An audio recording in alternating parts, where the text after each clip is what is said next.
Ready. And now the news. In the weather. Okay, that was a joke from Katie. We talked during the break. Anita, thank you for saying everything I was going to stand up here and say. So I am here on Terry's advice to just reinforce some of the things that you've already said. PenTALKton, you're beautiful. You have an awesome quality of life. But I'm concerned it's at risk, just like Kelowna's and all the other communities up and down this valley. So I'm going to ask you to take this hypothesis and test it. I think you can do more with less to maintain, protect, sustain your quality of life. So let me give you some motivations and some things that are coming up that I think should be thought about. One is obesity is the new nicotine. It used to be smoking was dangerous for your health. Well, inactivity is actually dangerous for your health these days, right? That's the number one stat. And the second motivation is that, and this is where I come in up in my research lab on sustainable transport safety in UBC Kelowna. We're driving ourselves to death, people. We all like driving alone. A little isolated, independent, insocial, selfish, 3,000-pound dead weights called cars. And I am Gord. I'm a caraholic. But we know, Anita and her expertise tells us that social isolation is worse for your health than smoking 15 cigarettes a day. So what are we going to do? This is a motivation we need to change. We can do more with less. We can not get fat. We can not drive alone. We can, as a proportion of our community, not avoid getting old. We're getting older. And if you're like me, I found out reading some stats that actually age 65 and over is the fastest growing segment of Canadian population, and it's also the larger segment versus our youth. So when we get old and give up our licenses, who's actually going to take care of us? How's that going to work out? Now, why is the transportation land use guy up here talking about health issues? Because these are the motivations that are passionate, that I'm passionate about, that motivate me to look at ways of designing and sustaining your quality of life in community design. We need to have resilient communities that can recover from issues, whether it's a forest fire or a flood or an aging population that needs to be taken care of and can't get around because they're isolated in all these little communities up and down this valley, like a string of pearls. What can connect us? What can keep those connections that you guys cherish and treasure, and I've heard of so much tonight? So we need a sense of community that stays. And sustainable community, I've found in taking my students to the Netherlands and everywhere else around the world, starts with a sense of community. And as Katie said so well, knowing people, sharing meals with people.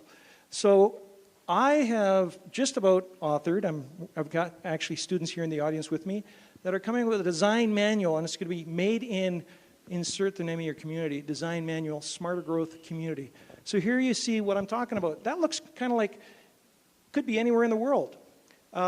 We've looked around the world at what is a high quality of life in neighborhoods, and they involve a lot of common factors. Surprise, surprise. It's not really anything new under the sun.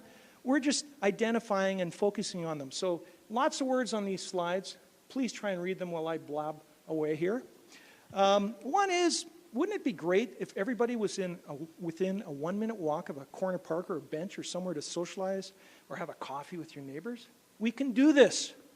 Somebody already talked about it. The corner store, I think, is what I saw. How about a bus stop a minute away or 2 minutes away or shops, right? We can do this because we've done it. I grew up in a neighborhood like this. Why aren't we still doing it? Smarter growth neighborhoods involve a lot more roundabouts and three-way intersections and a lot less traffic signals. And in my research, you can actually reduce crashes by over 60% doing things like that. Roundabouts, 80% less delay. That's the solution to our congestion, people. It's not traffic signals, it's roundabouts. Land use. We need high-quality transit. We need a density that's a little bit more, probably twice as much as single-family residential neighborhoods are today. Well, guess what? In my neck of the woods in Kelowna, they're talking about putting carriage houses. Well, that's going to double the density overnight. Just put something on the back of our lot so we can retrofit our communities. This is another rendering from some of my research. The white buildings are the commercial strip. That's 1 block wide. That would be a one-way couplet, the major arterial roads. Only 1 or 2 lanes. Very much actually similar to your Main Street, a little narrower. The green areas are the neighborhoods that you can walk to those from. And if we do that right, you're going to create a beautiful scene like this in the core of every neighborhood. You're going to still have cars in the Netherlands, 40% still drive, but 60% bike, walk, take the bus, and take the train. There's an idea. How about if we get a railway, brings in tourists, eco-tourists, and saves lives up from the south to the north of this Okanagan Valley? That might be the way where we maintain social interaction, aging in place. We increase housing variety by actually increasing a little bit of density so we have a higher yield on the same area of land. We increase our supply. Think about it that way. If you can actually use the land so we don't, as others have said, build up the hillsides, you actually improve your efficiency. So we have huge opportunity here. This is the time for you to decide which way you want to go.